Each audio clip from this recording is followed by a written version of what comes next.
Well, good morning and welcome to Investigate Everything. Sorry this was so delayed.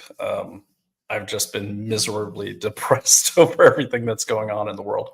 I am your host, Brian O'Shea. This is episode 251111. And so you guys know, the reason I name my episodes that way is so you know which date I did them on. So this one was supposed to go out on the 11th. Quick update in my life.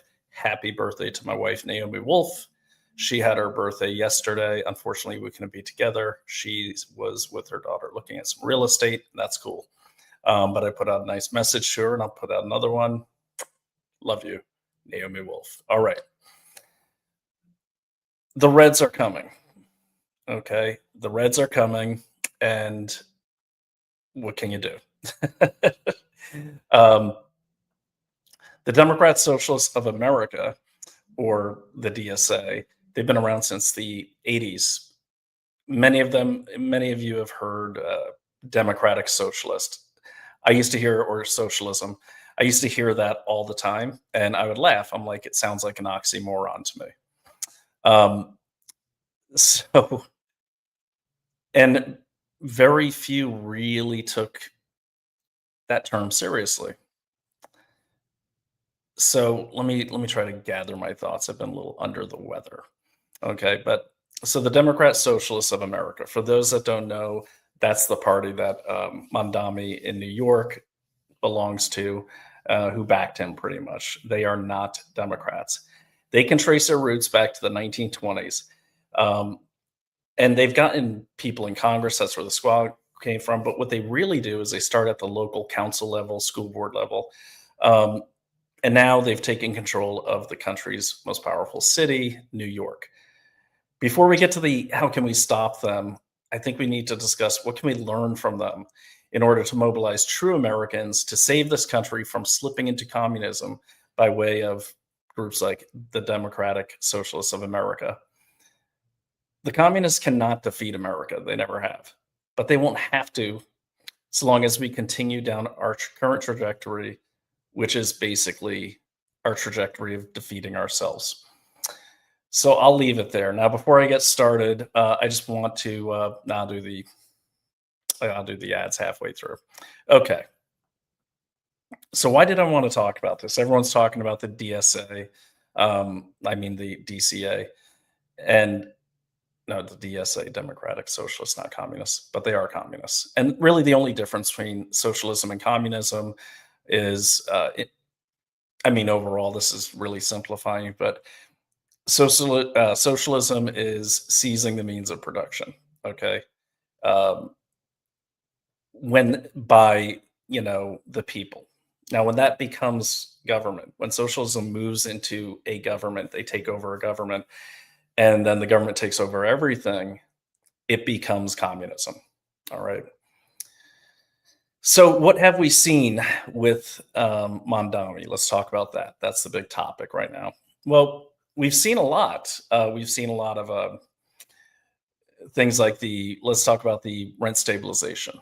Okay. So, the rent stabilization is an interesting topic because he wants to stabilize rents or freeze rents in rent stabilized units. What does that mean?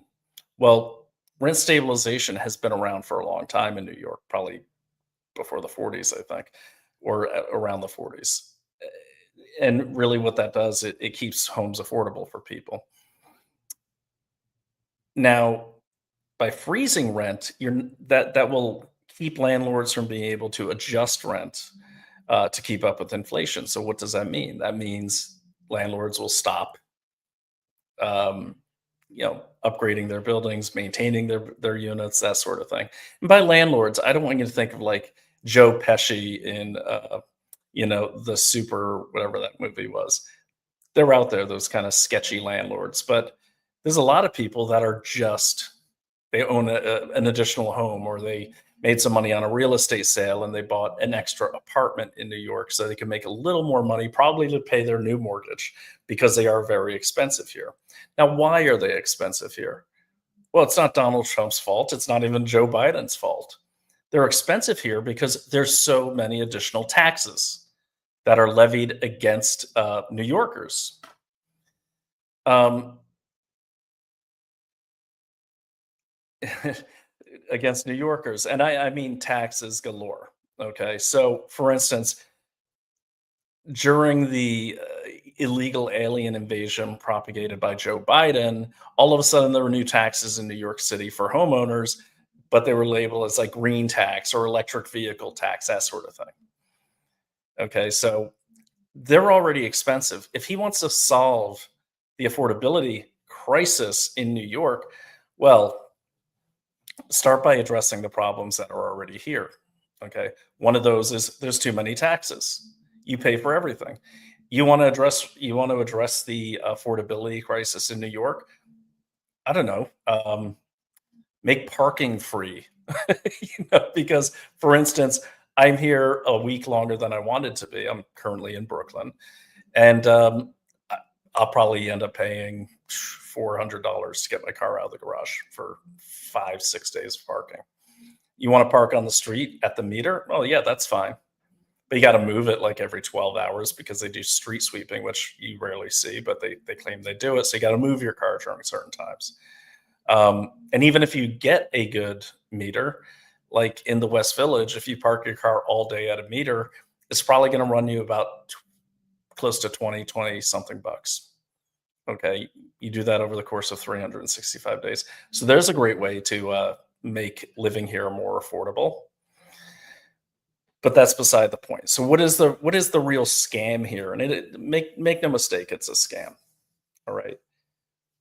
there's these things called zombie apartments. What is a zombie apartment? A zombie apartment is a unit that has been left to crumble because the landlord can't afford to do the maintenance because the landlord can't charge enough rent to keep up with the maintenance costs. Okay. So they just let them kind of go derelict. So if if the unit falls beneath code, well, now that landlord or that owner, they have to bring it up. Let's say, for instance, there's an infestation. Well, they have to fix that. Now they're even more in the red. So what's that going to force them to do? It's going to force them to sell, and it's going to force them to sell to whomever is in place and allowed to by the city buy those places. Now, I would just take a guess that Mamdani and his Democratic Socialists probably have some people lined up, even though they don't believe in ownership. Okay, now that's how I see that. It's also a way to take over entire buildings because if you're only targeting rent stabilized units, well, that's going to affect the rest of the building. So it's not like our home in upstate New York is like a small cottage. If we get a rat problem or roach problem up there, it only affects us. But here, like in the building I'm in now, there's a unit there, a unit there, a unit there. I have fruit flies right now that were brought in from apples that we bought the other day. They're all over the place. And I literally have to like spray my garbage before I throw it down the trash chute because I don't want to plague the whole building with that. But if that happens, if you're responsible for that, or there's a leak, let's say you shut off the heat and your pipes burst, well, now you could get sued by the apartment below you, or by the landlord, or by the building owner, because you might own the apartment, or the condo, or the co-op, but you don't own the building. Okay, so there's that. So you can see where they're trying to make it impossible to have private landlords. They're trying to make it impossible to own a place to rent out. Which is how a lot of New Yorkers make money. Okay. And not just rich New Yorkers. I'm talking just kind of working class. All right. So there's that. Let's talk about really quickly the bus problem, or the bus thing where he said he's going to make buses go faster. Now, that's really been talked about ad nauseum, but let's talk about it a little more. You can't go any faster in in New York City. Not because the buses don't move fast enough or don't have a fast enough engine.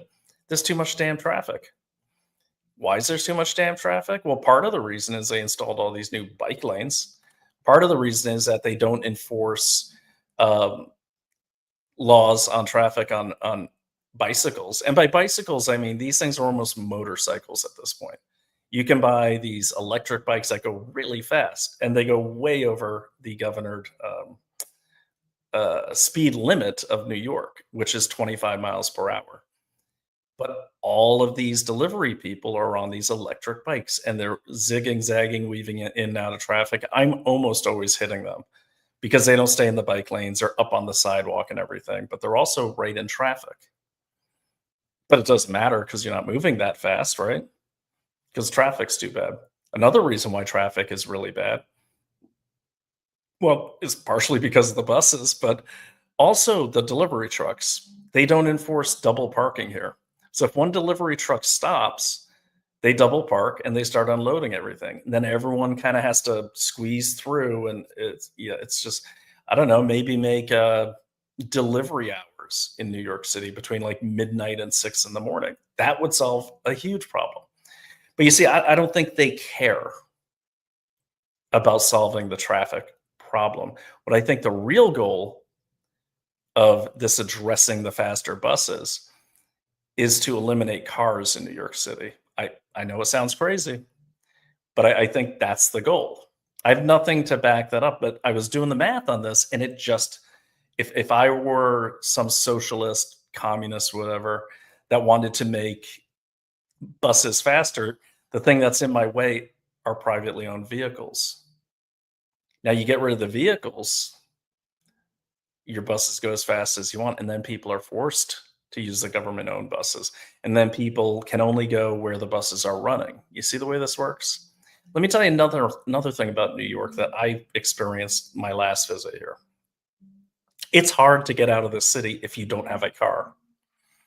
Let me give you an example. I have a really cute dog who's sleeping over there, and he's small, but he has these really weirdly large hind legs, like really tall. So I can't find a carrier that's small, that's large enough to fit those giant Italian water dog type hind legs. So that means I can't get on a bus or a train to get out of the city because I was trying to get back to Salem, Massachusetts. So what did I do? I said, well, my car's in Salem. I guess I got to go rent a car. So to do that, I had to go out to near Newark Airport because there's just not a lot of affordable car rentals in the city, if any at all. So that's like a $80 taxi ride right there. Okay. Then I had to rent a car. That's $300. I got a good deal. Then I have to drive. Okay. So imagine people with kids. This is a dog, just I'm not whining about it. It is what it is. But imagine people with kids. You can't really leave the city if you don't have money. Like if I didn't have an extra $600, a lot of people don't. I didn't really either. I put it on my credit card, but let's say I have bad credit. I don't have a credit card. Well, guess what? You're stuck. You ain't going anywhere. Okay. So I want people to think about that. Now, what's that do? It forces people to be in the city. So now let's say they eliminate cars and they own the buses. The government does. They do now anyways, the MTA. Okay. That's a lot of control over people. The other thing is they want to seize the grocery stores. Now I don't see that happening, but let's just say they do.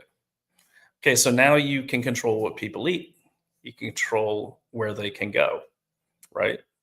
This is the hypothetical of no cars anymore in the city and government-run grocery stores. You also have seized a lot of the buildings. So you're kind of controlling where people live. Does this sound familiar to anyone? Because that is the goal. Okay, and it's not that the government is going to actually own them, but they'll be owned by special interests that are loyal or profitable to the socialists running the city. That's how it works. And then really you have a captured working class of people that will be willing to take any job to keep their benefits coming. Because guess what? If you raise the taxes on the rich and the white neighborhoods, which Mamdani has said, even though there's really no white neighborhoods in New York, everything's pretty mixed up. And trust me, I've lived all over the city for over 2 decades. Well, that's a lot of tax income leaving the city. Okay, so how do you run all this stuff? Well, that's easy. The way it works in every communist system. Yeah, you get free rent. Yeah, you get this, but guess what? You got to work for it. Go report to the widget factory at 6 in the morning. So you see the way this is going is that way. So people with means and skills, they will leave, meaning Americans. Okay, Americans and legal immigrants. They're going to leave. Legal immigrants did not come here to be in a communist or socialist system because that's tyranny, and that's what the legal immigrants escaped from. The illegal ones, I think, are here to make this happen, and I have a feeling they're the ones that'll be in these buildings. All right. So where am I going with all of this? Well, where I'm going with all of this is the plan. And how do I know this is the plan? Because all you have to do is go to the Democratic Socialists of America's website, and they say it. On November 5th, I guess that was the night of the election or the day after, I went to their website, clicked on something. I don't unfortunately have the slide in front of me because they took it down. And they had this tenant meeting. Let me see if I can call it up while I'm talking. But they had this tenant council for the DSA. And I looked at it because I was trying to find some local DSA event that I could go infiltrate. So I look at it. And really what it was they were saying we're going to go and confront some landlord a few blocks away. And let them know they're bad. I don't know, but it sounded like thug harassment. It sounded like some Red Guard stuff to me. Um, and it's 2 blocks away. So the plan is, yes, we're going to make affordable housing by taking it, literally taking it, or driving out the landlords. Driving out the landlords. So, in summary, not for the show, but for my opening here, this has been growing. This movement has been growing for many years, and we've all ignored it. Even I did. We were so focused on the Democrats that we didn't realize, or a lot of us didn't realize, maybe not you, but I didn't realize, oh man, you have this kind of White Walker situation growing. And what am I talking about? If you've ever seen Game of Thrones, you got the Seven Kingdoms. And one of those kingdoms rules all seven. And it's kind of like a process where like they get support from the different kingdoms. So whoever has the most support becomes the head kingdom. All right.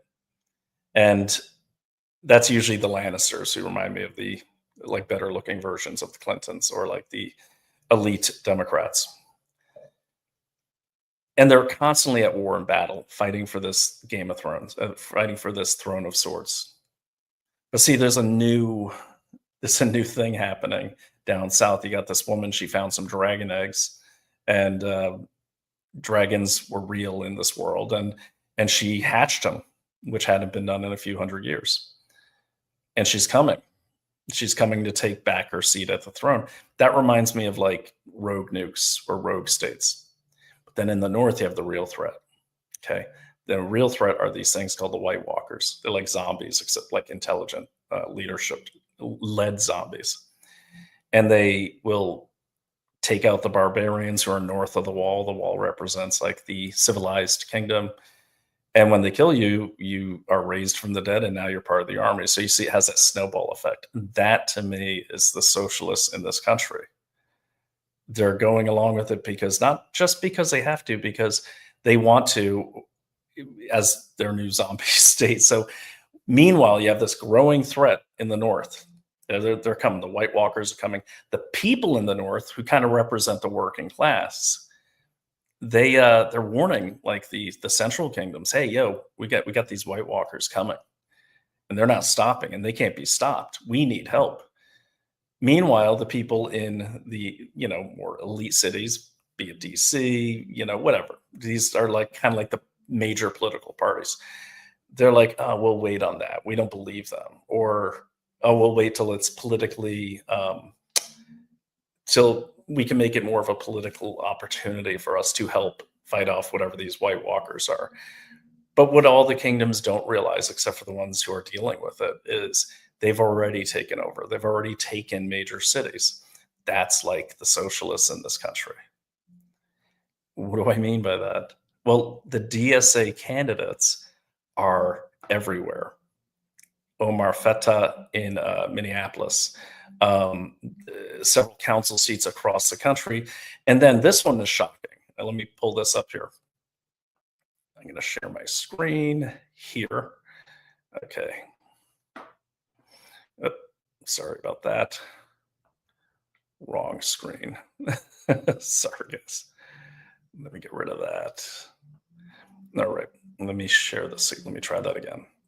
And by the way, I'm on a Mac. I've never had a Mac before. Someone bought it for me, and it's I don't like it. It's really hard for me to control. There we go. All right, so here we go. Check out this headline. Cambridge City Council, this is in Massachusetts, set to welcome the youngest councilwoman ever. This is outside of Massachusetts. All right, let me read it to you because it's not the best copy. So just 19 years ago, Ayeb Al-Zubi was a child growing up in Amman, Jordan.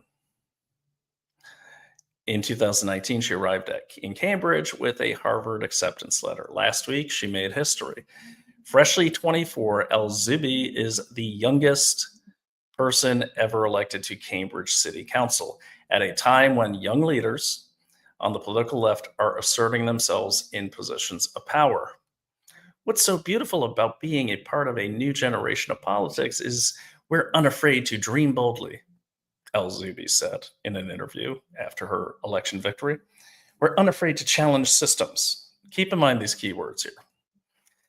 Unofficial results, I'm going to skip down here. Unofficial results show she finished third in a 19-way contest on the 9-member body, one of only 2 people elected who weren't incumbents. So who is she? Well, she was raised in the Midwest, and after immigrating to the U.S. as a 5-year-old, El Zubi is backed by the Democratic Socialists of America, of course. Okay, this is happening all over the country, not only in the northern states. It's happening in North Carolina. There's a ton of candidates they were running. I mean, and they're just gaining momentum. Now, here's the scary part. Okay, it does seem like this is ground zero. All right, Brooklyn seems to be their stronghold, and I'm going to show you their latest, what popped up on their website right after the election. Okay, but what I really want to talk about here is listen to this woman's words. Now, she's very happy. I've gone around to all these people in Mamdani t-shirts, after the election. I saw a guy walking his dog, and I said, "Hey, Mamdani, why do you like him so much?" And they're all excited. That doesn't mean they're right, but what I am saying is the problem this country is going to have is with the younger generation, Gen Zs and millennials, and whoever comes after that. Why is that? Well, I'll tell you why that is. Because they all talk about the same thing. All these young socialists who are joining like DSA or working family parties, which is a little older, but all these, or even like Antifa or these protests, a lot of them, most of the ones I've talked to, they really don't even know the issues. They just want to belong to something. Okay. They want to have a sense of belonging. Why, especially that generation? Well, I was listening to Dad Saves America the other day. It's a podcast I stumbled upon. It's pretty good. Um, and he had a psychiatrist on, or psychologist. And they were talking about how that generation, a couple things happened. They were born into the kidnapping scare years of the 80s and early 90s. The kidnappings of 1980, which led to Code Adam, but there was a huge scare. I remember growing up in that. So parents slowly stopped letting their kids run around without supervision. My parents did, and my generation, Gen X, we kind of knew to come home when the lights on the street went up. But not that generation. That generation always was told to find an adult. Don't go out without an adult. I did so to my kid. And so what does that mean? That means they're not making decisions on their own safety or who's good and who's bad without referring to mom and dad or mom or dad. Okay. The other thing with so much over parenting or helicopter parenting, that generation was never really put in a position where they had to take independent risks and figure out a lot of problem solving stuff on their own. They basically were robbed of play with each other. What's another thing that helped that? Devices. They were born into social media. They were born into devices. How many kids do you know that don't always have their phones glued to their face? I get it. It's hard for me not to. But they never knew anything different. Gen X was the last generation that can remember life without iPhones or life without smartphones. Why is that important? Well, because you don't learn to socialize. Think about yourself, okay? Especially like during the pandemic. And I'll talk about myself, not yourself. If I spent more than a day inside with nothing but my computer and my device, I went dark emotionally. And if I went 3 days, I started losing those perishable socializing skills. So we were out kind of isolated in the woods, just the two of us.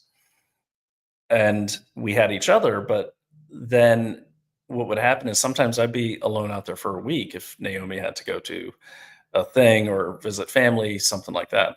I don't want to go. I'm like, I'm in my little hobbit hole. I want to stay there.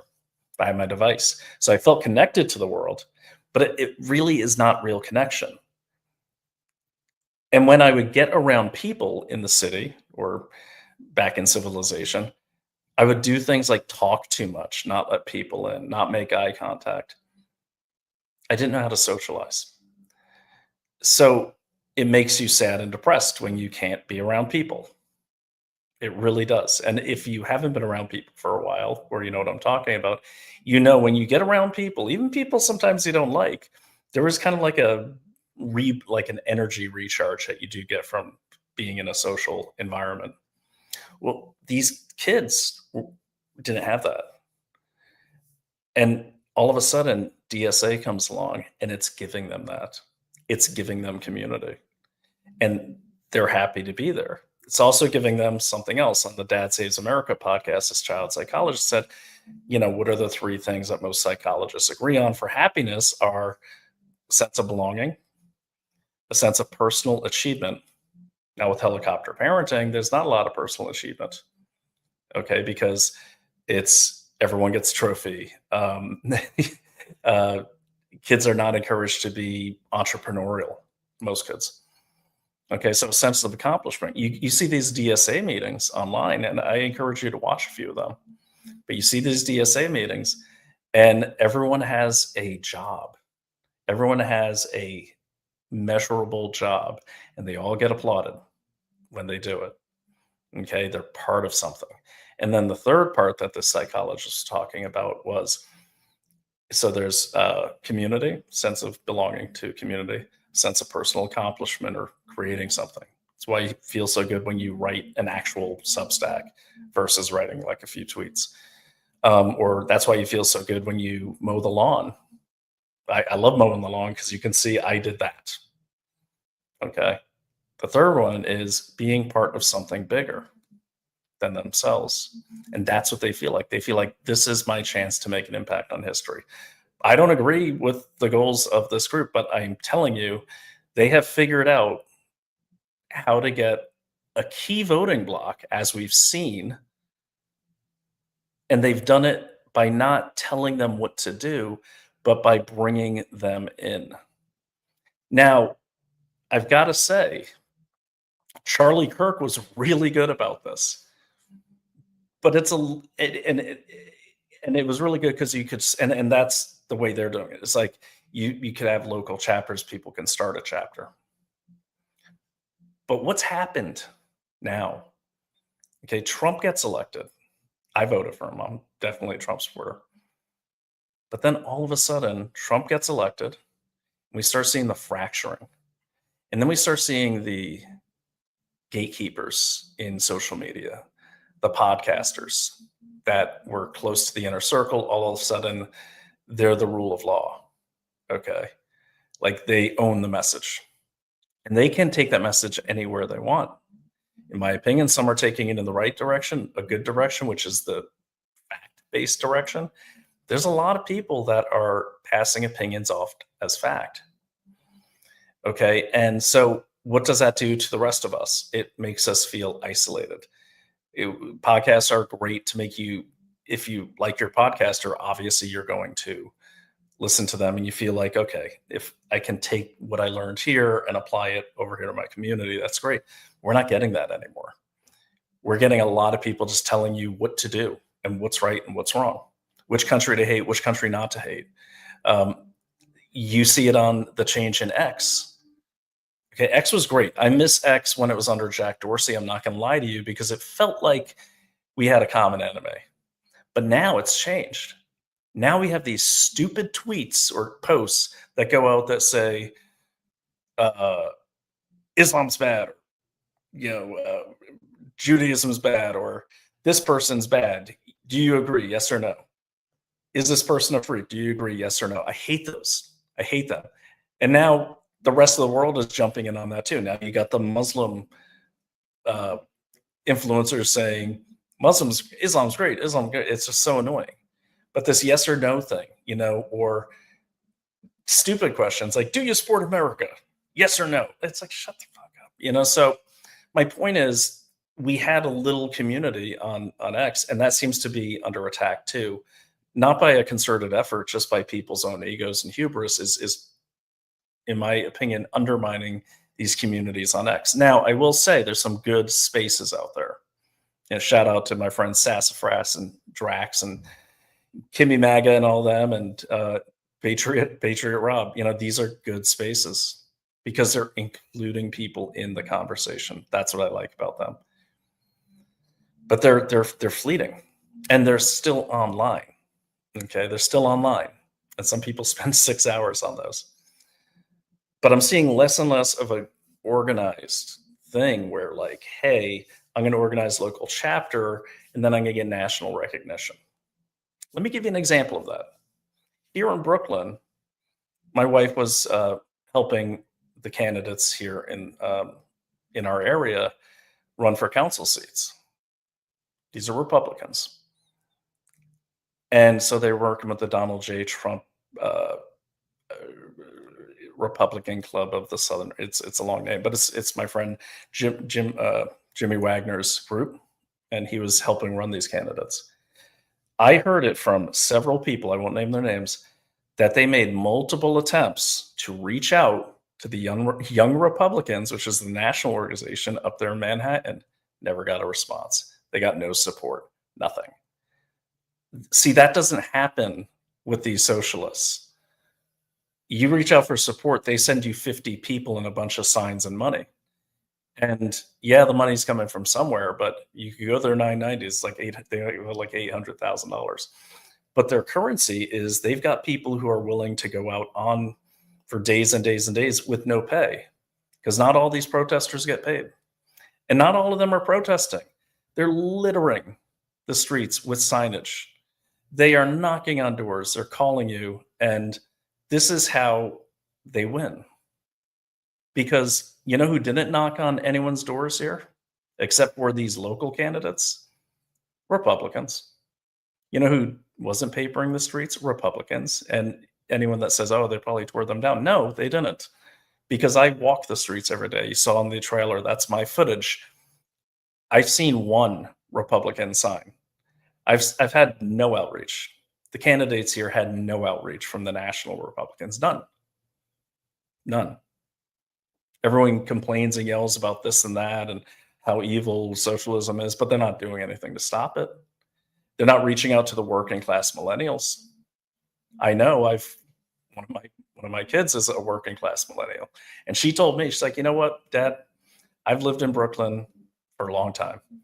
She said, I have never had anyone reach out to me, cold call, anything.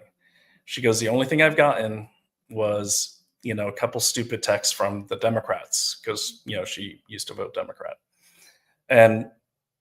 But then all of a sudden these socialists come, and now not only are they knocking on our door, they're saying, hey, you want to come to this coffee thing? Hey, can we come to your party? Oh, that's great. That's how they're getting them. So what's my point? My point is that's how they are getting these populations. Yes, was there corruption in the vote? Absolutely. But there was also a very large number of people who voted the way they voted because there was no messaging from most of the other candidates. None. Okay, on the streets, that is. Forget about what you see online. What's here in New York City, a lot of people, they're not on Twitter. If anything, the millennials are at best are on Instagram. Okay, but they're on the streets. People here live in small places, so they don't stay inside all day. They're on the streets, they're going to the clubs, they're walking down the streets, and all along the streets, like you saw in that video, is nothing but propaganda for mainly the socialists. And not only that, the mailers, everything. You can't go to the hardware store without someone talking local politics. And the issues are very real here for affordability. I don't think you should live in the city if you can't afford it personally, because I come from that generation that says, well, if I can't afford it, I'll get 2 jobs or I'll create a business. But the point is, there's a lot of people born into the city that can't just leave. Okay, they can't get jobs, and that's the thing. So no one's, we like to say, oh, they're stupid for voting for Mamdani, and maybe they are.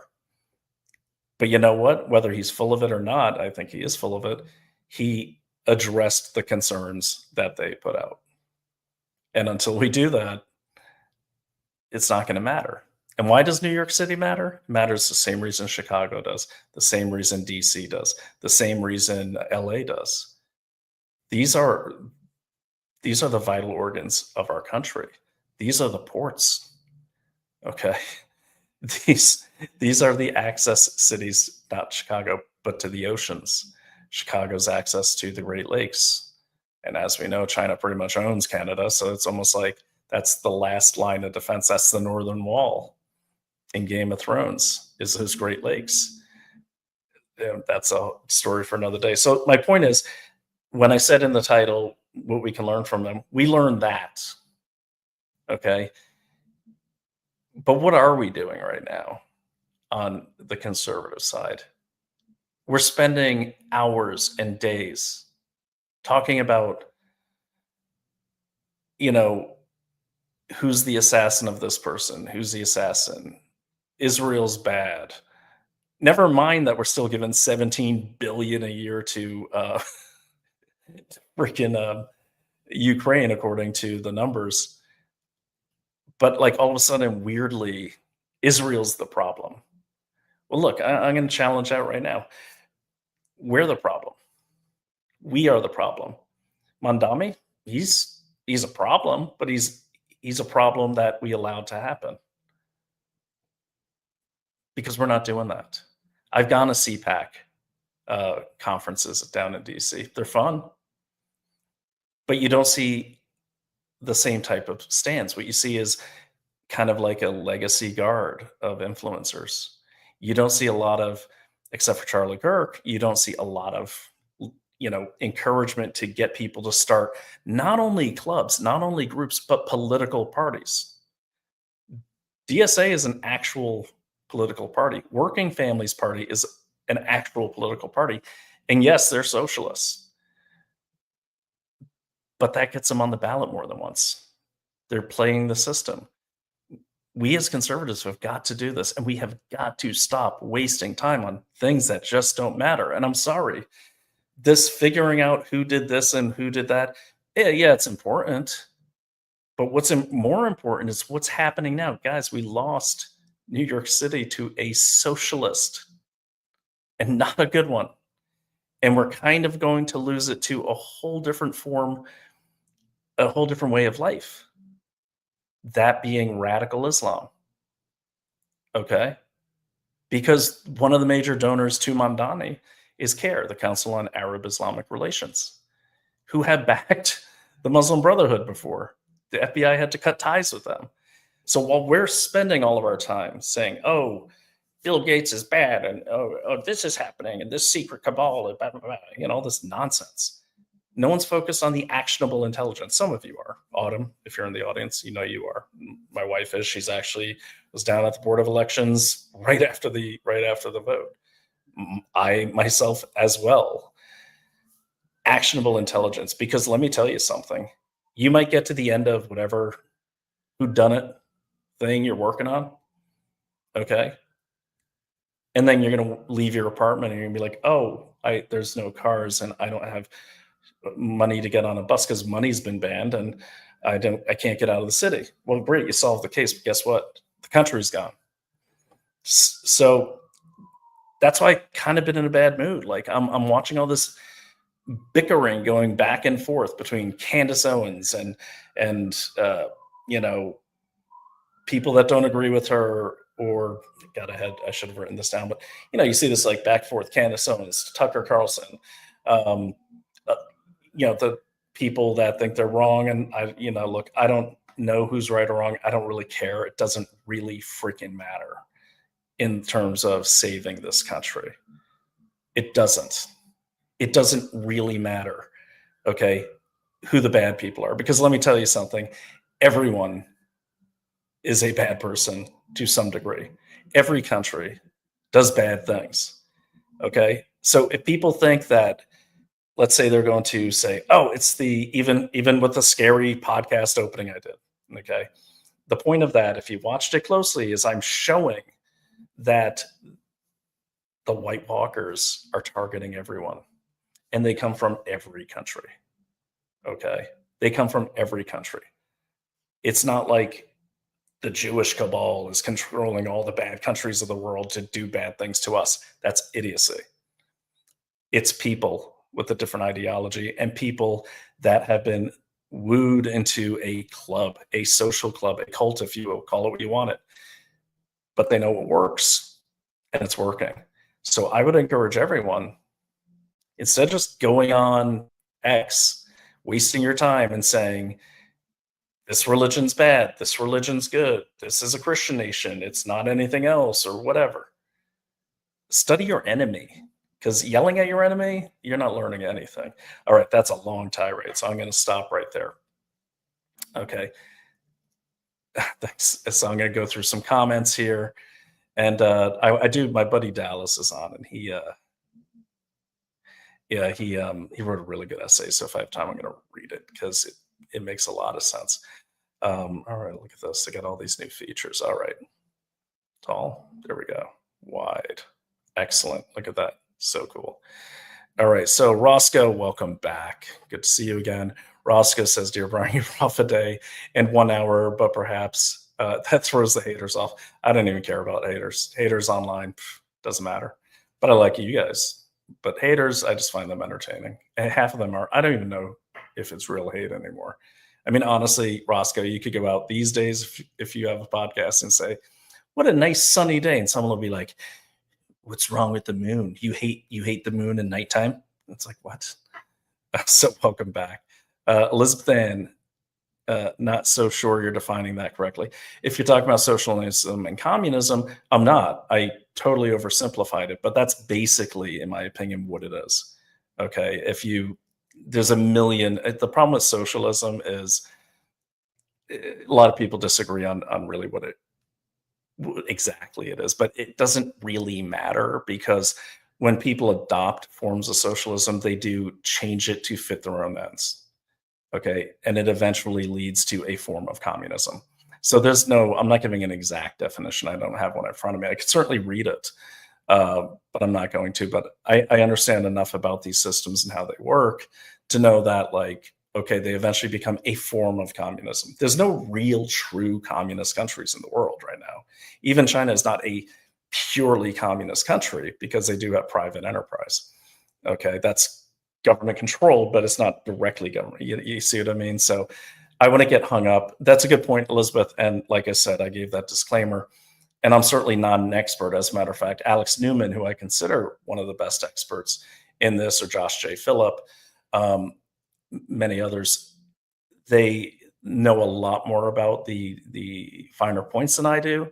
But what I know is from my own years of study, my own years in the intelligence community, of looking at countries that have gone in this direction and seeing how they kind of evolve that way.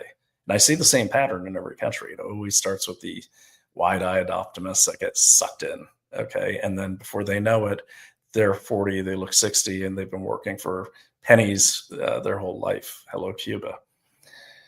But Elizabeth, good point. I'm not defining it correctly, but I'm oversimplifying it, and definitely, post the actual definitions, and that's fine. But what matters is anything that takes things away from you, things you've earned, is bad, in my opinion. Is that even more oversimplification? But thanks, Elizabeth, and welcome. Eric the Great. The clowns on the left and jokers to the right, on the right, work together to sacrifice Jesus Christ. Oh, here we go. I'm not even gonna. This is a manless wonderland. This is a humanity. Well, I'll put them up there because I find them entertaining. This man, I don't know what the hell he's talking about, but he's totally spamming me here. Enjoy your war on intelligence, dogs, teats, and children. Okay. I'm done with you, Eric. Let me see. Hello, corruption hunters. Hey, Dallas. So Dallas Ludlam is one of the one of my teammates over at Consumer Diligence, and that's what we focus on is fighting scams. Fighting scams. Great article on Dollar General. We'll get into some of this. And Dallas, if you are listening, I actually sent you a link so you could hop on anytime. Just check your email. Adriana Leaf. Leal. Oh yeah, I know this name. It reminds me, Morgan, Bitcoin will go to the sky. I had no idea sky is deep down close to hell. Miss Sympatia movie scene. I don't. Okay, I think I know who that is. Yeah, I know who Adriana Leal is. Okay. All right. There's my cousin Ernie. You can get an e-bike that goes 52 miles per hour. Oh my God, there's so many Ernie. There's so many freaking e-bike. There's like 5 e-bike stores within a 4-block radius. And honestly, when you're walking a dog, I keep him on a short leash because dogs are getting run over all the time. It's horrible. These things are more like motorcycles than bicycles. So welcome back, Ernie. Yeah, I have one for off-road with big tires. It could go 40 miles per hour. Yeah, I've got a Yamaha pedal assist. I could get up to like 35 miles per hour. That's mine's off-road, but yeah, they're fun, especially when you have automated buses being driven by AI. Oh my God, don't even get me started. They're almost there. 15-minute cities. Ernie, you're right. That's what I was talking about. Locking people in. It's a 15-minute city concept. Everything you need is right here. You can't leave. Okay. So when people don't leave the city, that leaves a lot of land for people to snatch up, and people are snatching it up. Okay. And what's important about land? Where does your food come from? So if you control that land, you control the food of a country. Okay. Pandemic comes, you can't leave the city, can't get food, you are stuck, buddy. It's true. I mean, and look what happened in China. They welded people into their houses, Dallas. Welded them. They found people that died like weeks ago because they starved to death. They starved to death. And it's, in the cities, there's a lot of food deserts. Like if you're in the wrong part of the city, like we used to have a place up in the Bronx before the pandemic, you could not find any decent food for quite some ways, or parts of like southeast DC, it's like the bad part of town. Okay, you couldn't find. You could find like a C shop or a convenience store, but you just simply couldn't find good place to shop for food without having to get on public transportation or get a taxi, and that's a problem, like a big problem. Okay, Steve Ladner. NYC will look like a Mad Max movie within the next few years. Steve, I got to be honest with you. I was out last night, and the mopeds and all these people, they're already putting the Tron lights on their e-bikes and everything. It already looks like a Mad Max movie. There's parts of the city that look like a Mad Max movie beyond belief, and have for some time actually. And that's in every city that I've been at. So good point, though. Good point. And if the lawlessness is brought in and institutionalized the way Mamdani is talking about it, I think it'll be worse than under the Biden administration. It'll just make it unlivable, which then makes it poachable for the special interests that want it, that want our most powerful city. All right. The governor already said she won't allow a tax hike. Yeah, Dallas, she says a lot, but if you know Hochul, talk is cheap. She said she wouldn't endorse Mamdani either. I'm sorry, I keep mispronouncing his name, but honestly, I think it's kind of anyways. But then she endorsed him, and you know what happened? He didn't endorse her back. You know why? Because there's a schism right now, because she's not a democratic socialist. He did not endorse her back. And if you look at what's happening in the Democratic Party, they've got a problem because the DSA wants to unseat them. Okay. And you'll see what I mean in just a second here. It's always about controlling and enriching themselves and friends. Absolutely. There's really no true communism. Like if you look at like the Central Committee in the CCP, the Chinese Communist Party, they're all living large. Like Xi Jinping, the chairman for life of the CCP, his father's gravesite is the size of a small town. I don't know how that is an equitable outcome for his people with all the money that comes in. So yeah, everything is always about control, so the people at the top can enrich themselves. You're right. Perfect analogy. Thank. Winter is coming. Oh, you're talking about Game of Thrones. It's so much like that. That's what I was thinking when I was watching that show. I was like, it's like Game of Thrones. All right, now the inner nerd comes out. Hey, there's nothing nerdy about Game of Thrones, man. That's the offshoots suck, but the series itself was pretty good. I don't watch that kind of stuff, but yeah, when I saw it, I watched one episode. I was hooked. Unfortunately, I'm all nerd. Dallas, you're not a nerd. All right, COVID isolated them, and yeah. So talk about the young people. Definitely isolated them and made it worse. Guns, cigars, and bourbon is all you need. I need a little more than guns, cigars, and bourbon. I really do. I tried that for a little while during the pandemic, and oof, yeah, I was in a real dark place. But Dallas says, "Amen, Ernest." Guys, we should honestly do a bourbon podcast sometime. I think there's only one out there. All right, so I think I'm just gonna kind of speed to the end, and we see forgot socialism, where everyone's equal, equally broke, equally. It's so true. It never works. Um, and the people running it, they're just profiting off it every single time. Have you ever seen a poor dictator? And most dictators come out of things that started as socialism. Have you ever seen a poor dictator? They're poor when they get killed or they get thrown in jail, but no. Need to get an old truck, carburetor points can't be hacked. You know, Ernie, it's interesting you say that. We know a mechanic up in northern New York. He's made a fleet of electronic free cars. Pretty cool. And we made very good friends with them. Okay, so let me take a quick break here. I want to thank our sponsors really quickly. So I did not feel good today when I woke up. And so what I did is I got my, it's kind of fun in this households that may or may have. We have all the products that we promote, and we promote them because we get it's a affiliate sponsorship. So like you buy it, we get a percentage, very small percentage. I don't get anything, but Daily Clout does. And but what's really cool is that trying to find it here. We have this new sponsor. Hopefully, I put it in the banner. If not, yeah, there it is. So we have the new sponsor, Kimchi One from Brightcore. Now, I didn't know so much about kimchi. I just like it because I was in the Army, and most Army people, were around Korean food a lot because there's a lot of Korean communities around Army bases, a lot of Japanese communities around Marine bases. Ernie, you were in the Navy. I'm not sure what type of communities are dominant around Navy bases, but probably, I guess, Japanese communities. We have a lot of Korean communities. And so kimchi basically has a lot of benefits. I had no idea. I just like the way it tastes. But for those that don't, Kimchi One is a really, really good thing to add to your morning routine. So Kimchi One has long been known as the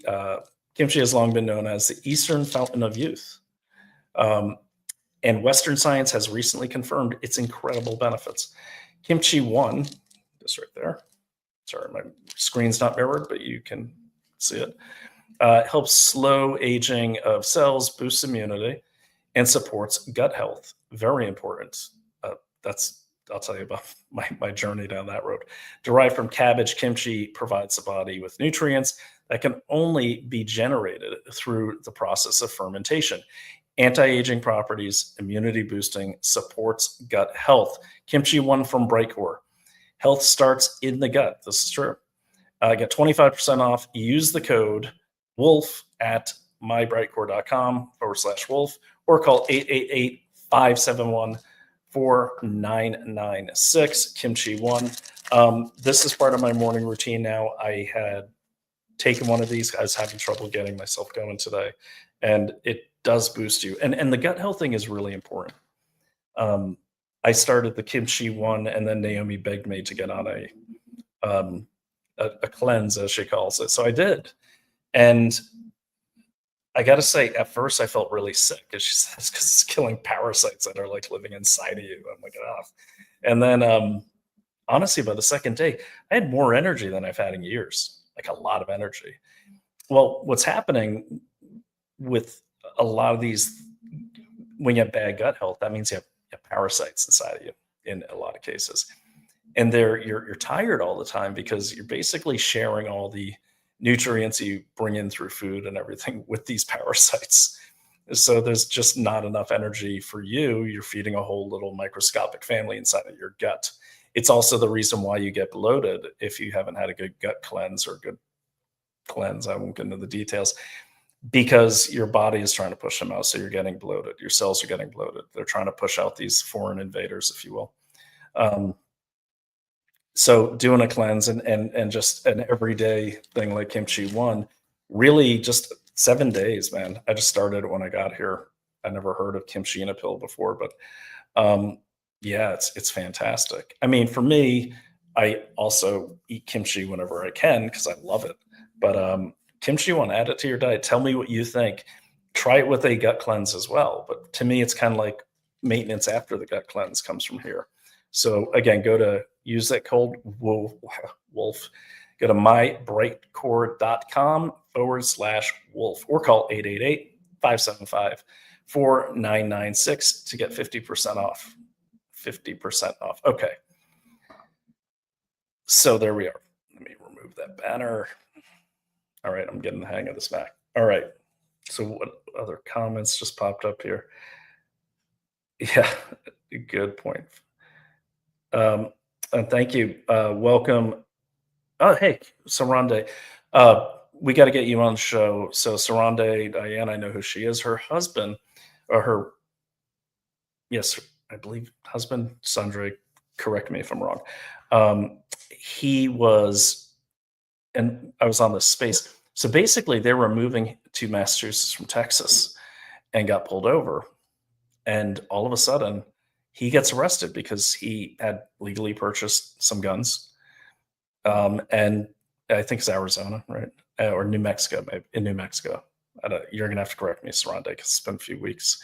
And he got arrested in Massachusetts and he was held without a trial and or bail since June because they have some sort of dangerous persons like no thing that they can accuse someone. He seems like a dangerous person, so we're not going to give him bail. Okay. And he didn't try to hide them. They said, "Do you have guns?" "Yeah, I do. They're legal." He just got out. Thank God he got his bail. He's not out of the woods yet, but definitely follow Sarande, and I'll have to have you on, Sarande, and so you can tell your story again. Yeah, fiance was so yeah. Thanks, Dallas. Was her fiance arrested? Is BS, total BS, and I didn't even know in Massachusetts, you can't even own a gun without a special permit. Like in most states, you buy a gun, your background is run at the store, you take your gun home. Can't carry it around, but you can own it. Not in Massachusetts. You got to go that other step where you have to have some sort of weird permit just to own it, even if it never leaves your home. I had no idea until this case. So definitely follow Sarande on X. Sarande, if you get a chance, post your X. And you got to hear her story. I covered some of this a few weeks ago.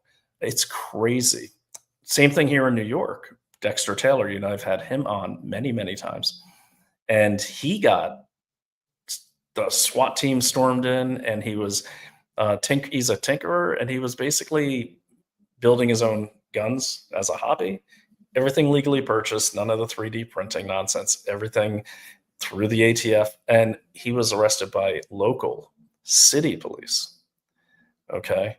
Now he's in Rikers, not Rikers. Now he's up in Coxsackie, up north, for a 10-year sentence. He's fighting a 10-year sentence. Okay. The man is, in his 40s. He's, very, assembling guns. He was actually trying to come up with a new system to help the police.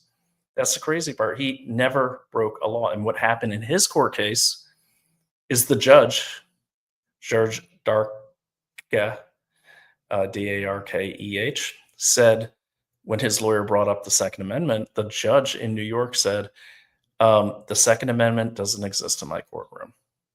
So you see a lot of really bad things happening. Of course, they want to remove the guns because if you remove the guns, then you control the people. So yeah, Sarande, I'm so glad you're on here. Definitely, we'll have to have you on so we can see what's going on and get an update from you. And I am still investigating those police because the cop that arrested Sarande's fiance was from Uganda just 3 years ago. Now he's a cop. I couldn't believe it. We'll get into. I don't want to go off the rails too much on that, but that's a crazy story, and I'm still looking into it. And Sarande, by the way, I want to tell you that I think there's like 3 different versions of this guy because I found the same profile attached to 3 guys that look totally different from each other, but they also list as being part of that police department with the same name. So we'll definitely talk about that. That's crazy. Don't forget in Maine, you had a cop too from illegally here who got a gun and a badge in Maine. So Maine, Massachusetts, New York, New Jersey, you kind of see the pattern. So welcome. Jesus, sorry. Okay. Daisy M, welcome. Sometimes I feel like I'm living in a novel based in 1930s. It feels like Brave New World by Aldous Huxley. It seems like it's going there fast. So I hear you. Fiance, covered that one. All right. I'm a big fan of constitutional carry. We are pushing for it here in North Carolina. Well, you got like a bunch of DSA candidates in North Carolina, Dallas, and what they like to do is they start at the local level. So keep an eye on them. Go to that DSA website. And look, what I encourage people to do is go to these virtual meetings and get things, get intel so you could see what they're really doing. Because when you see their commercials, they look like a bunch of happy kind of, we don't take them seriously, right? We're like, oh, these stupid blue-haired people. Well, they took New York City. We got to take that seriously. Okay, we have to. And I can't imagine fighting any war. And I'm a combat veteran. I was in for 11 years. I can't, and I was in the intelligence field. I can't imagine going into battle and not knowing anything about my enemy, or deploying and not knowing anything about the enemy we're fighting. It makes no sense. Yet so many people don't study the enemy, like really study the enemy. And look, by the way, I ain't worried about Bill Gates coming and knocking on my door. I'm not worried about Mossad coming and knocking on my door. I'm worried about these kids taking government, knocking on my door and saying, get the F out. We own this now. That's what I'm worried about. I'm worried about community policing where someone's holding a gun to my head and they send an untrained some person that took a 6-week course in psychology to try to mitigate the situation. Like, that's what I'm worried about. All this other nonsense, I'm not worried about that. And it's not just because I'm in the city. It's in the suburbs. It's in the rural areas. We've experienced it all. Okay. And I'm not just sitting behind a desk. The reason why I miss my deadlines on this show, and the reason I'm not on as much as I want to, because I'm doing the work. And I, like all of you, I have a job too. I'm working with consumer diligence to stop the scams, because not every enemy is an intentional enemy. Scam artists are a big enemy too. Okay. Because if you get scammed out of your money, you you don't have anything to fight with. Okay. You don't have, and that's why I think the work as consumer due diligence is super important. And, on that note, Dallas gave me some statistics. So let me just pull this up. Really interesting statistics. So here is the consumer diligence Substack here. Okay. And you could see that the Dollar General one is crazy. You have to read that. But yeah, you just go to consumerdiligence.substack.com and go ahead and, if you can afford to, please do a paid subscription. The only way these investigators and writers get paid is through the subscriptions that come through the Substack. Okay, but this is incredible. But he gave me some statistics, and we're focused on scams because sometimes, refresh it, he said. Okay. Oh, there we go. Oh, nice. Okay, so the latest, check this out. This is crazy. America's $12.5 billion heist, part one of our national fraud investigation, when trust becomes the criminal's greatest weapon. Okay, I'm just going to read the executive summary right here provided. And then the rest is behind the paywall. But definitely like these guys are going deep. The Dollar General one's crazy. There's one on like 3 on All Family Pharmacy, which is being promoted by like pretty significant people in right-wing politics. You should read those stories about them. And yeah, and there's more to come.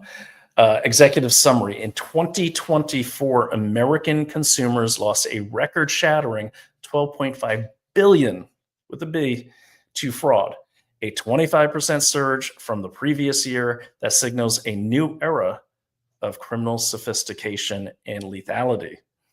This wasn't a wave of more attacks, but a crisis of efficiency. Criminals successfully extracted money in 38% of reported incidents, up from just 27% in 2023. Two dominant threats drove the devastation. Investment scams siphoned 5.7 billion through elaborate cryptocurrency and precious metals schemes, often beginning as innocent social media conversations and culminating in life-altering losses. Impersonation fraud stole 2.95 billion by exploiting authority and trust, with criminals posing as government agents, tech support, and romantic interests. The demographic reality is stark. Younger adults report fraud more frequently, but when seniors fall victim, the financial consequences are catastrophic, with median losses up to 4 times higher. This installment exposes the scope of a crisis that has transformed from the individual tragedies into a systemic national emergency. Definitely check this out on Consumer Diligence. I will put the thing right there for you. It's an amazing group. I'm one of them, and but I didn't write this one, so I'm looking forward to reading this. And everyone, we get our leads from you. And we're not concerned about what deep state thing is going on. We're concerned about that's happening now. That's more of an acute danger to you than anything else if you're one of those victims.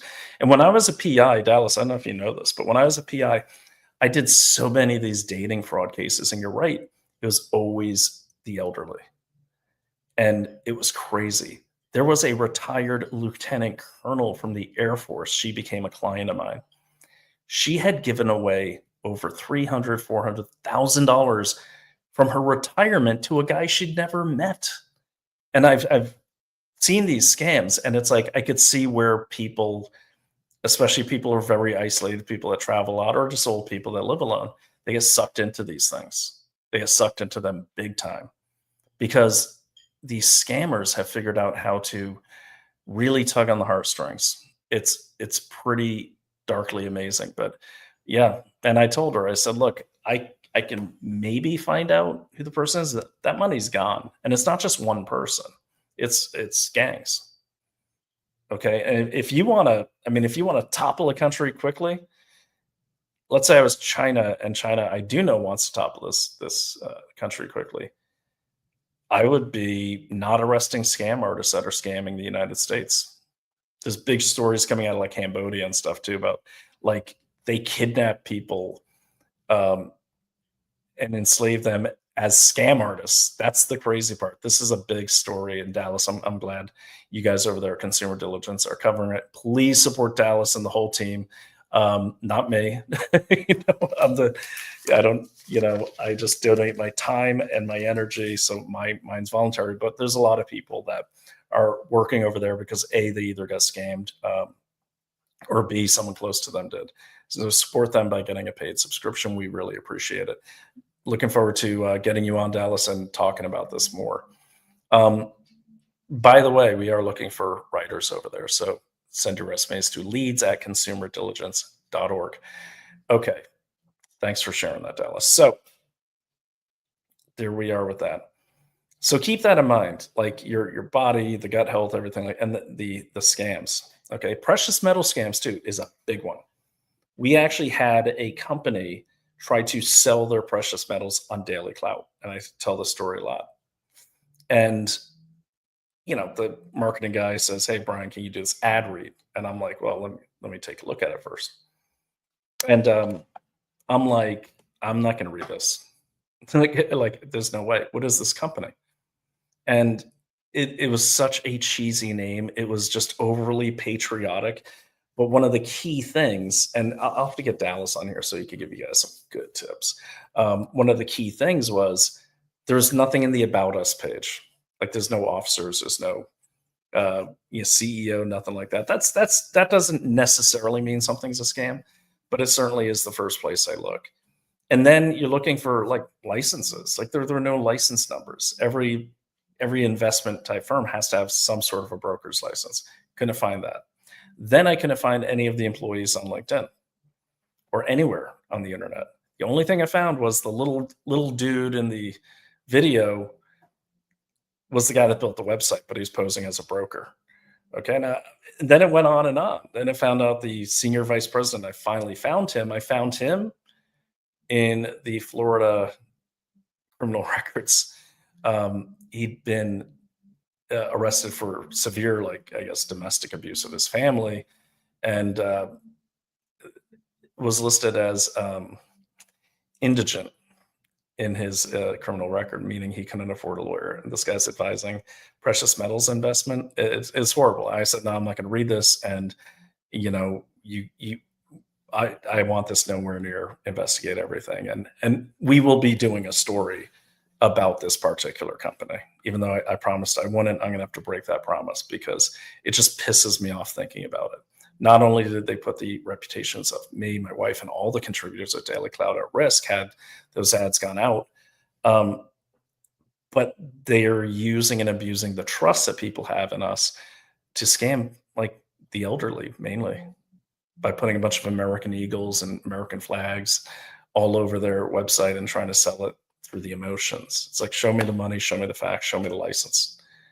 Oh, and by the way, the LLC had been dissolved 2 years earlier too. So that's what you have to look out for. And we know you don't have a lot of time to do that. That's why we started consumer diligence. So you could go there. Hopefully we get more and more stories out there. So you can go there as a resource. So you can go there and, check if a company falls under that. So it's taking time because everyone has day jobs, but the more people can support us, the more we can support you with transparency. And trust me, these kind of type of reports, the amount of money that M&A firms used to pay for these, it's huge. So this is a really, really good service that is being done over there. And one company that I have actually checked out, and they are totally on the up and up, is our other sponsor. And that other sponsor, once I could pull down this other banner. Sorry, guys. There, get rid of that. And then, all right, there we go. So you see floating along the bottom there is our other sponsor, which is, a gold company. Okay, so which gold company? It's American Alternative Assets. Okay, American Alternative Assets is really one of these really good precious metals companies and many other things. You should definitely check them out. Let me show you their website. I have investigated them thoroughly, so you could take some comfort in it. Let me just share that screen so you can see who they are. And you want to go to cloutgold.com or call them at 855-803-GOLD. And that's, I guess, I don't know. I'm proud to say what's nice is I do check out everything, because if I'm investigate everything, like my title says, and I don't investigate everything, what good am I? Okay, so I've done it for you, but check it out yourself, of course. But if you go to Clout Gold, it will redirect to American Alternative Assets. And these reports are worth getting. Okay, when they say sign up to get these free reports, they're not going to spam you. Okay, you actually get a really good learning document, even if you don't invest with them.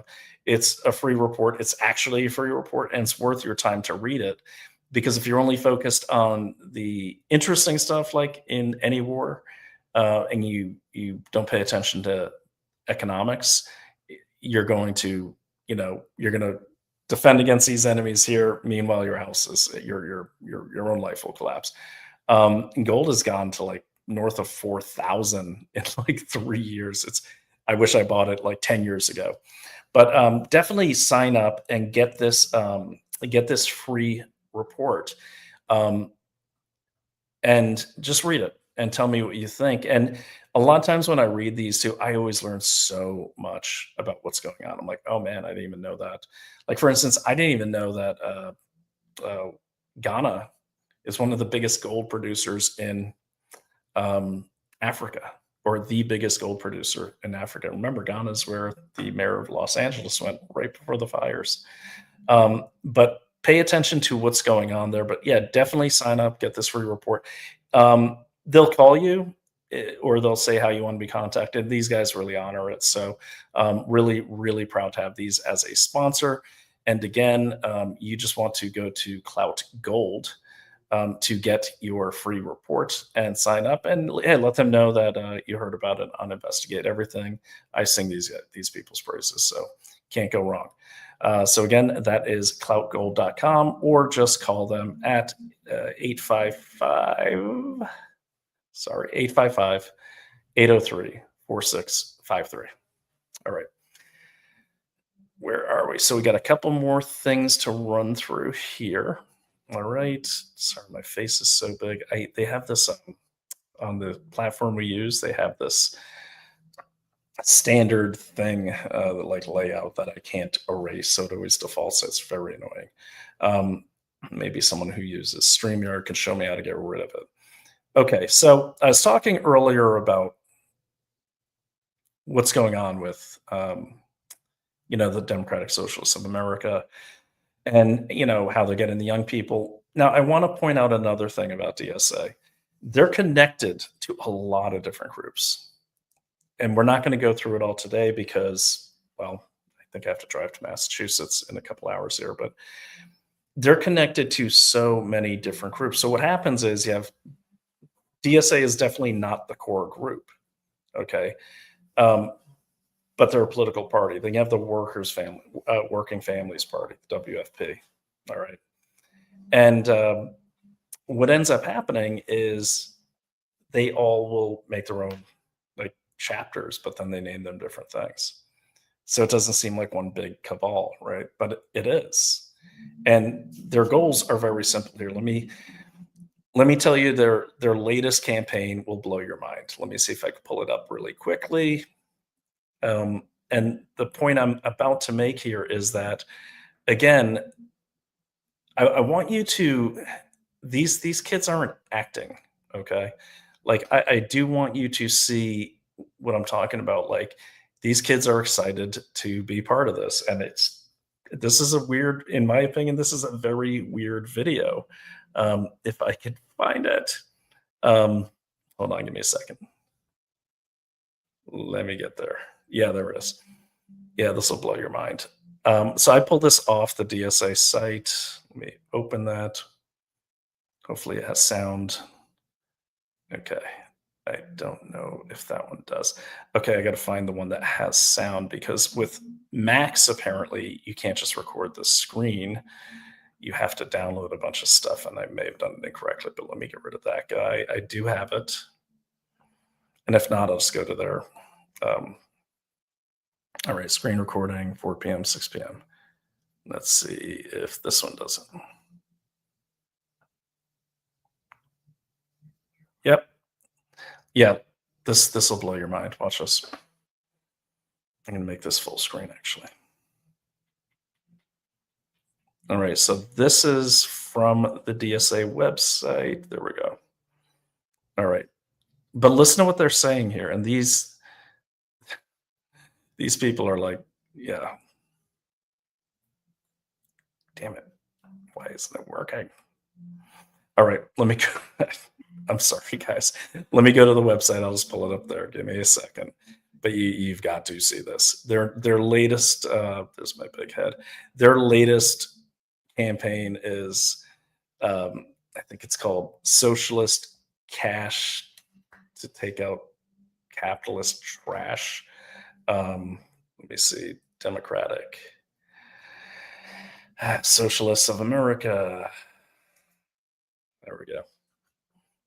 Pull this up for you just a second. All right.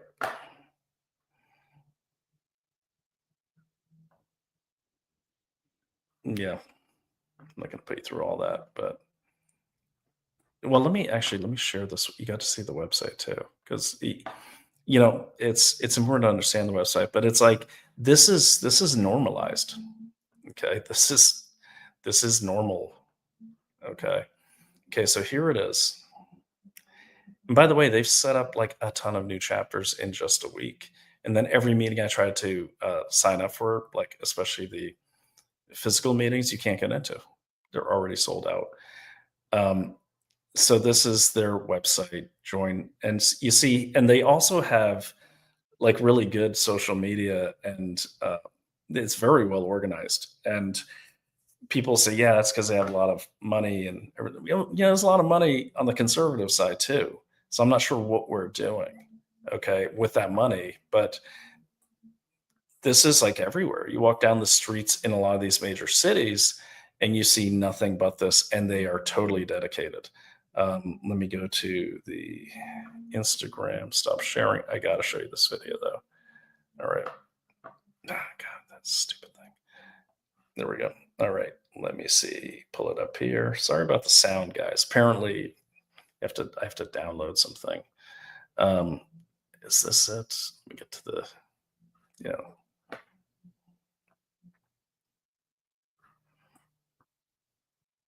no, don't tell me it's gone. All right. Oh, you know what? It's on their YouTube. I apologize. Give me just a second here. Okay. USA.org. Find their YouTube. There it is. All right, we're getting there. Okay. All right, so this is their YouTube channel, but this like latest like little campaign they have, just I don't know, man. This is like the creepiest video. Here we go. Okay, you ready?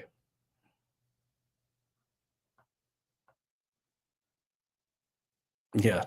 Socialist cash takes out capitalist trash. This went up like right after Mamdani got elected. National Electoral Commission launched a bold new campaign to fundraise for our nationally endorsed candidates. Socialist cash takes out capitalist trash. We've now reached over $65,000 in fundraising, crushing our initial goal of $50,000. Thanks to our DSA members, we've helped send Alex Brown to Milwaukee City Council, Denzel Campbell to Detroit City Council, and myself, Jorge DPD, and Hannah Schlepp to Pacific County Council. But we're not done yet. We've now set a new goal of raising 100K for socialists running for office around the country by the end of this year. And any seat first. Our candidates are committed to representing DSA's deepest values and working with the organization to build a better future. Our candidates are incredible fighters for the working class, championing rent stabilization, higher wages, public transit, immigrant justice, Palestine solidarity, and much more. But that also means our opposition is coming out strong and money is pouring in against our slate. So we are going to need your support to take out the capitalist trash. Support our slate right now with some socialist cash at dsausa.us/slate-donate. Thank you so much. This year, our National Electoral Commission launched a bold new you get the idea. Now, what I want to point out about that video is, does anyone in that video seem inauthentic to you? Like, they seem really excited to be part of this. And I've seen them in person. You probably seen them too if you take the time to talk to them. They're pretty excited. And every like young person I talk to, I'm like, why are you voting for Mamdani? And they're like, well, who else am I going to vote for? Like, no one else is reaching out to me. I'm not going to vote for Cuomo, and I don't, know who Sliwa is. So, I mean, that was the major things here, is the connection. And we had that for a brief moment in conservative circles. I think we're losing it. I think we need to get it back. Otherwise, we are going to lose this country to socialists. And it's, not even going to be through fraud. It's going to be through the fact that there's a big voting block of people that I just don't think conservatives are doing a good job paying attention to. And now, in my opinion, with the death of Charlie Kirk, that should have unified us, and that did unify us for a brief moment. But now look where we are. Now it's who killed Charlie Kirk is the conversation.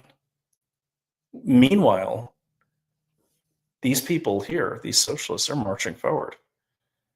And who killed Charlie Kirk, and Nick Fuentes is bad, and Tucker's bad, and this person's bad, and that person, who cares? They're not stopping. Okay, they're not stopping. And it's not just young people either. Just last night, I won't play the whole thing, but just last night, I hopped on a workers' family party. Now, let me show you them. These are another old school party, but they are very, very, they fuel volunteers and not funds, but people into movements like DSA. So they're closely aligned with them. Okay, they're not as big as DSA, and DSA is not that big. You see, they're raising 100,000 for candidates across. Their currency is getting people to do things for free. Okay, it was to get people to do things for free. I'm not even going to put up these comments like the haters found me about Charlie Kirk, so I'm not even going to entertain that. That's stupid. All right, so workers' family party. I don't normally do a daytime show, so it's to be expected. Workers. There it is. All right, so this is the workers' family party here.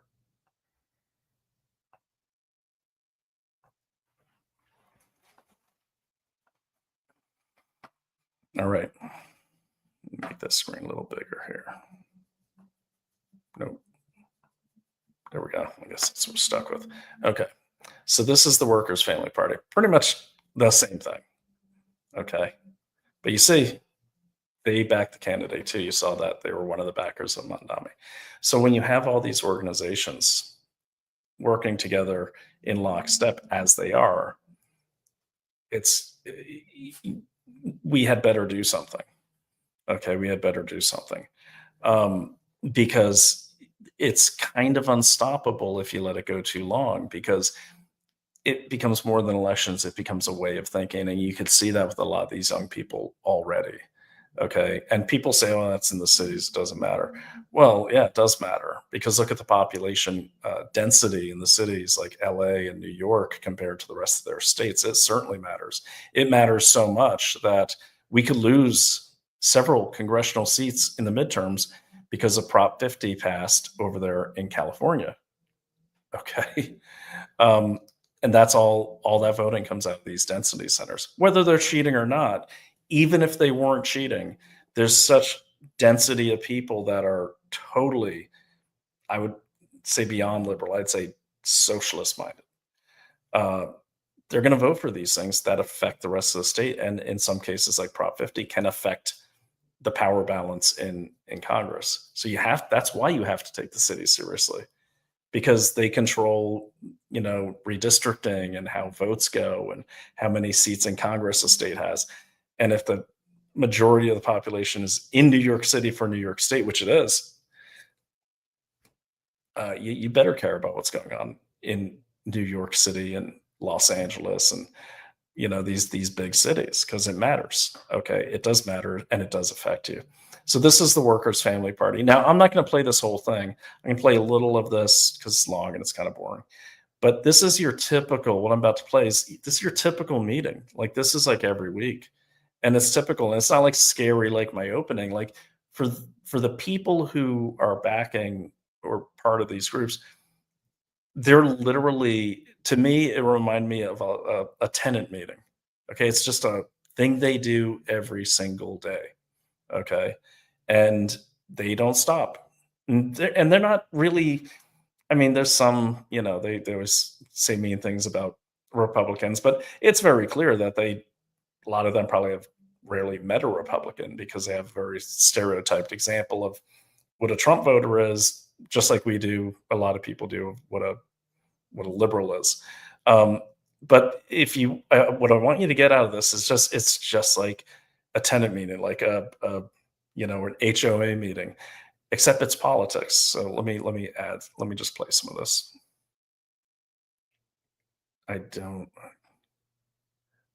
Okay, I do not know what's going on with the sound. This sucks. So basically, this meeting went on. I don't know why there's no sound. Yeah, I don't know. All right, well, sorry guys. That's really weird. I got to figure. It's a Mac, so I don't really know why that's not working. Yeah. Anyways, I'll figure that out. But anyways, the point is they go on, and very boring. But they attend, and they always have the virtual meeting set up, and they meet even if there's nothing to meet about. So everyone is in that. It's part of their life is meeting and going out to rallies and everything. It's part of the culture. Whereas our culture is less so. And Dallas made a good point before the show. We were talking, and he said, we need to be out there rallying in against illegal immigration. We need to be out there forming political parties at the local level to he said it better than I did. He's a good writer, but basically to show the presence, because if he made a great point. If you look on the news, you look on the street. Yes, I know there's a lot of people that go out there, like Patriot Rob in the crowd. They're like going out. They're doing great work. Moms for Liberty, they're doing great work, and they started with nothing. I go out alone. Naomi goes out. We all do something. So I'm not saying no one's not doing anything. What I am saying is it needs to get organized, and it needs to be a force. And every time there's a protest from the left, there should be a counter protest for our values, because they're out there with their signs, and they're out there, and they're not losing people. They might have lost congressional seats on the left, but they're gaining ground, grassroots support. And I'm seeing it everywhere. They just sign up for these, like any of these. Use a fake email if you want to. It's hard to get into meetings now. That's how many people are joining in.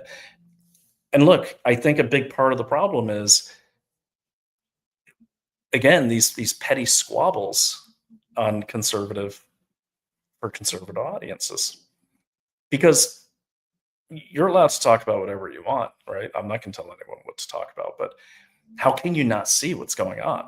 Like, for just take a day off and look at what's going on with local elections, right down to like school boards or dog catchers. Like in Salem, they actually have dog catchers. They're all getting taken by socialists. And that's where we should be right now, because I got to say, these people, they're taking this seriously. I would say the majority of our public-facing people are not. And that's why we're going to lose. And we're going to lose big if we don't get it together. Because think about if you're a 20-something or you're new to social media and you got your choice, okay? You got the left or the right. You go to the left, you're like, oh, it's kind of cheesy. I don't really like it. You go to Blue Sky, you're going to be terrified. You're going to be like, okay, these people are murderous, homicidal maniacs, the left. But then what's going to happen? You're going to go on to X. And what are you going to see?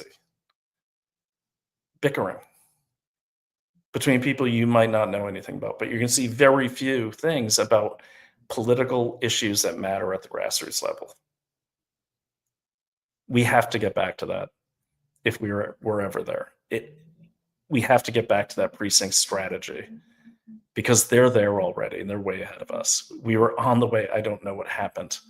Okay. But it's right now we're wasting time. And we're going to lose. We're going to lose. We saw this. It's like in these Brooklyn races that we were a part of. These candidates were busting their asses, putting out videos, knocking on doors. They had no higher support from an organization above them, and they should have, because they're Republicans, and they didn't. But these people do, and that's how they're going to win.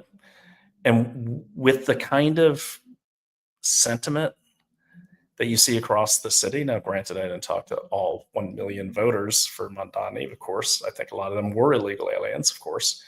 But even without the illegal aliens, I still think they may have won, because no one else has messaging in New York City anyways. And we have got to get on it. Like, we have got to get organized. We have got to be the Roman legion versus the barbarians. I mean, that's how we got Trump back in. We got organized. We're falling into disarray and distractions. Yes, I understand that, you know, the Epstein files are important to a lot of people, but they shouldn't be your primary focus if you want to keep this country. Yes, I know a lot of people think that Israel's controlling apparently the world. It's idiotic, you know, but there's no proof to support that. But I mean, how does that affect your local elections? Okay. How does that affect your zoning? How would you know unless you're part of it? Okay. That's the thing. These things people focus on. It's just, and it's free country. Focus on whatever you want, but don't be crying all over social media when we lose, because it's going to happen. I don't care what anyone says, it's going to happen. We're not going to lose to the Democrats. We're going to lose to the socialists. Democratic Party, they're in trouble. They might not exist. And it's not going to be because the Republicans took them out. It's going to be because the socialists took them out. And the socialists have made it clear they want them out. Okay. So, and by that, I mean this. Okay. Let me just, I'll just put her on the stage. I don't care. I don't know. You might not get any sound. All right, let me remove that. Let me remove. Okay, I see. You can't have more than. Got it. Okay. Okay. Will this work now? Where can people watch this film? How long is it? Where can people watch it? This film is 49 minutes long. It is on the Gray Zone. The Gray Zone thankfully distributed it. Max Blumenthal took a chance on this film and put it out on his platform, and I'm very grateful to him to have done that. Yep, Max is great. Well, we do have the link down below to the film, so people can check out the full thing and get to know this organization and what they're really about. I think it's important for people to know how extreme a lot of the viewpoints actually are. You know, I think a lot of people, when they're thinking about the Israel-Palestinian conflict, they'll just say, well, you know, the only reason why the Israelis are like that is because the Palestinians want to kill them all. You know, if it weren't for those Palestinian terrorists, then there would be no problems. You know, and there's quite a few people who have that viewpoint where they just think. Yeah. Okay. Look, the point of me playing this Kim Iverson video is so she's on Rumble. I'm sure she's considered a you know, one of the more prominent conservative quotes. But I've kind of watched a pattern with her, and there's a lot of people like this. It starts with questioning certain things like, well, okay, let me just focus on her. Like, and I've heard this, like when I was, you know, during the pandemic, whatever you want to call it, I would get attacked, not by her, but people with the same mindset, where they'd say, oh, you're just shilling for, you know, the WEF by blaming things on China. It's like, no, I always bring my receipts. But there's this one thing that I've noticed about her and her show is it seems to be very anti-American. Now, I'm not just saying anti-Trump. I'm saying anti-American. Okay. Every other country is misunderstood. I'm paraphrasing, but like I even saw her kind of defend, or let me just say this.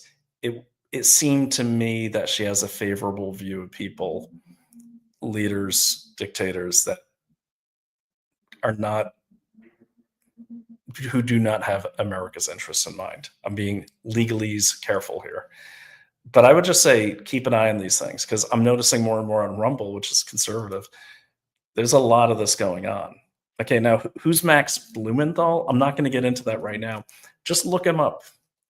Look him up. Max Blumenthal has been on so many conservative podcasts lately since October 7th. But look up Max Blumenthal's background. And I will say the gray zone seems like it has a lot of funding coming out of the UK. And I haven't connected it to Jeremy Corbyn, but Jeremy Corbyn in the UK is forming a new party, which will be anti-Israel, but is pro-Islam or pro-Muslim countries. Okay, now I'm not saying there's anything there. I haven't done the research. I am saying I'm noticing a pattern, and it's something to keep an eye on. If you feel a certain way about a certain issue, but you haven't researched it, but you feel very emotional about it, but you haven't researched it, you really got to second guess yourself and do some research, because that means typically means you're being manipulated. I would know. That was my job for a long time in the deep, dark world of intelligence, was manipulating populations. Okay, so propaganda. So the thing is, really, like, compare all these. For instance, if you look at one of the prominent Charlie Kirk theories on who his assassin was, and God rest his soul, and there's one that everyone seems to be parroting that seems to have originated with Max Blumenthal. So check him out. Check him out. He's definitely not a conservative. Seems to be more of an anarchist / he seems like he'd be the type voting for Mamdani. Let's just put it that way. So check it out. I'm being careful not to slander anyone, but yeah. And so what I'm saying is, not only do you have to worry about, like, these different parties, but you also have to worry about who's distracting you, I guess is what I'm trying to get at. Who is distracting you? What conversations are distracting you? Because you have to take it. Okay, I'm not going to say you have to, because I was just complaining about people telling me what to do. I recommend, okay, in my own life, when I'm assessing a threat, the things that I'm assessing are, what can I not live without? I can't live without a house. I can't live without money. I can't live without food. I can't live without shelter, and the basic needs. What is the most acute threat to those things right now? Okay. Right now. And that's what I focus my time on. Okay. You can focus your time on whatever you want. I hope you have abundance of it. God bless you for that. But what I'm saying is, I like actionable intelligence. I want to know who can affect those basic needs that I have right now. If I have time, great. I'll look into, this famous thing or that. I love a true crime as much as anyone, but is that going to affect your liberty? Is that going to affect your way of life? Finding out or not finding out? Probably not. Is it going to affect your liberty and your way of life if groups like DSA take more and more cities, which eventually means they'll take more and more states? Yes, it will. Okay. So go forth and do as you please. But what I am saying is, my opinion, these type of things are distractions. This kid, by the way, seems like he's a real left-wing guy. That's his deal. But he went after Bitar. And what's funny is, Bitar is kind of like a Israeli group. I guess I don't know much about them. I kind of looked at them before I played this video. But it's really interesting because, like, there's a point here that I'll play where, Kim Iverson seems like she's trying to lead it to be something darker than it is. Okay. They make it very clear. What I know from their website is, like, hey, we're defending Jewish people. Good. They should. I'd like to defend my own people. And if there were enough O'Sheas, I'd have an O'Shea group that defends O'Sheas. Just lots of groups like that. I'm not saying they're good or bad. I don't know much about them. But you could tell, like, this kid basically went to a meeting. He said it was undercover, but they let him bring a camera. So I don't know how undercover it was. I think they knew exactly who he was. And it sounds like, to me, they had nothing to hide, because why else would you let a documentary filmmaker have free access to your group? But watch her try to steer it towards something darker. And his response is hilarious. I don't think it's what she expected, but watch. It's all Palestinians' fault, and that they're the aggressive ones. They're the harassers. They're the problem. But they see a film like this, and it maybe will help shift their worldview a bit, and to realize, no, it isn't just one side can't live alongside the other. There's a lot more to this, and there's extremists on the Jewish side as well. And that's, I think that's not showcased much. And it's good that you took the risk and that you decided to showcase this. Have you had any sort of consequences because of this? No. Nothing has happened to me. No, I don't think anything will happen to me. Yeah. So he goes on. I'll post a link so I only show things out of context because I only have so much time. And it looks like my internet is failing somehow. Has the Mamdani socialist control of the internet begun? Anyways, guys, I could go on all day. Those who are new to the show, thanks for joining me. I'd like to say that it's usually more structured than this, but it's not. I get a bunch of stuff in my head, and I talk to you about it, and I enjoy your comments. I learn from you, and I hope you learn from me. I'm just putting out leads. So maybe someday I'll have a tighter show. But really, my whole intent in getting on here is to share with you what I've researched. I'll give you my opinion, but you always know it's my opinion. And talk about what's going on and what I'm looking at. So thank you for everyone who's new here.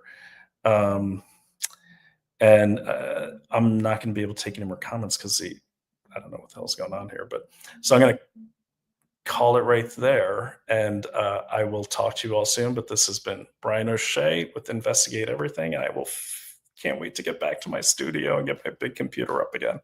But my first time on a Mac, not liking it. All right, so you guys have a great day, and thanks for joining me, and I will talk to you very, very soon. Enjoy the rest of your day. Get out there and organize something. And let's get organized, and let's all agree on what are the most important things that we need to fight for. Everything else should just be a hobby. It's been Brian O'Shea with Investigate Everything.